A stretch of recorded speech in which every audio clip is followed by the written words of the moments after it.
दोस्तों, अगर मैं आपसे कहूं कि 8वें वेतन आयोग में सिर्फ फिटमेंट फैक्टर नहीं बल्कि एक ऐसा हिडन फार्मूला है जो आपकी सैलरी में हजारों नहीं बल्कि लाखों का फर्क ला सकता है, तो क्या आपको विश्वास होगा? और सबसे चौंकाने वाली बात दोस्तों कि अगर यह फार्मूला बदल गया तो 18,000 की मिनिमम बेसिक सैलरी सीधे 27,600 तक पहुंच सकती है। जी हाँ दोस्तों, इस फार्मूला का नाम है फैमिली यूनिट फार्मूला। अब सवाल है कि आखिर यह फैमिली यूनिट है क्या? दोस्तों, वेतन आयोग यह कैलकुलेट करता है कि एक केंद्रीय कर्मचारी और उसके परिवार को सम्मानजनक जीवन जीने के लिए न्यूनतम कितना खर्च चाहिए। इसी कैलकुलेशन के लिए एक स्टैंडर्ड यूनिट तय की जाती है जिसे फैमिली यूनिट कहा जाता है। 7वें वेतन आयोग में दोस्तों यह यूनिट 3 रखी गई थी। मतलब कैलकुलेशन में मुख्य रूप से शामिल थे कर्मचारी, जीवन साथी और बच्चे। लेकिन यहाँ एक बहुत बड़ा सवाल दोस्तों, अगर कर्मचारी अपने बुजुर्ग माता पिता का खर्च भी उठा रहा है तो क्या यह यूनिट 3 ही रखा जाएगा? यही वह पॉइंट है दोस्तों जहाँ पूरा कैलकुलेशन बदल सकता है। आज के समय में लाखों कर्मचारियों पर सिर्फ पत्नी और बच्चों की नहीं बल्कि माता पिता की दवा, इलाज और देखभाल की भी जिम्मेदारी है। ऊपर से महंगाई लगातार बढ़ रही है दोस्तों। मेडिकल बिल्स, बच्चों की पढ़ाई, रोजमर्रा का खर्च सब तेजी से महंगे हो चुके हैं।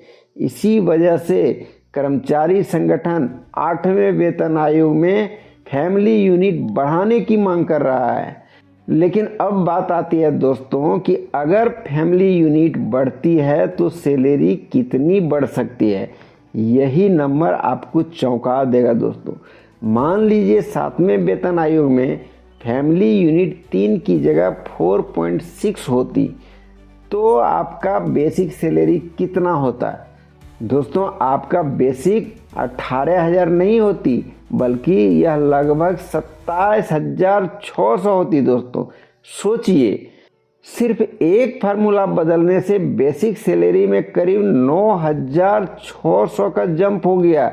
लेकिन कहानी यहीं ख़त्म नहीं होती है दोस्तों, क्योंकि बेसिक सैलरी बढ़ने का मतलब सिर्फ बेसिक बढ़ना नहीं है, इसके साथ साथ बढ़ता है डीए, एचआरए, टीए और पेंशन बेनिफिट्स भी, यानी फायदा कई स्तर पर मिलता है दोस्तों।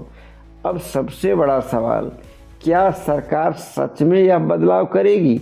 जुलाई 2026 में होने वाली चर्चाओं में इस फार्मूला पर गंभीर विचार हो सकता है दोस्तों। अगर फैमिली यूनिट का बेंचमार्क बढ़ता है तो इसका असर लोअर लेवल से लेकर सीनियर ऑफिसर्स तक सभी पे लेवल पर दिखाई देगा।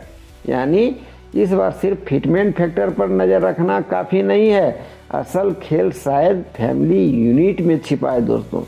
तो कंक्लूजन बिल्कुल साफ है कि 8वां वेतन आयोग सैलरी रिवीजन का बड़ा गेम सिर्फ फिटमेंट फैक्टर नहीं बल्कि फैमिली यूनिट फार्मूला भी हो सकता है।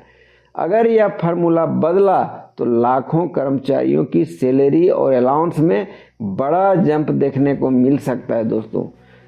ऐसे ही महत्वपूर्ण फाइनेंस अपडेट के लिए जुड़े रहिए HL एसेट चैनल के साथ। यह वीडियो केवल एजुकेशनल पर्पस के लिए है। अंतिम निर्णय केंद्र सरकार और आधिकारिक वेतन आयोग की सिफारिशों पर निर्भर करेगा दोस्तों। धन्यवाद।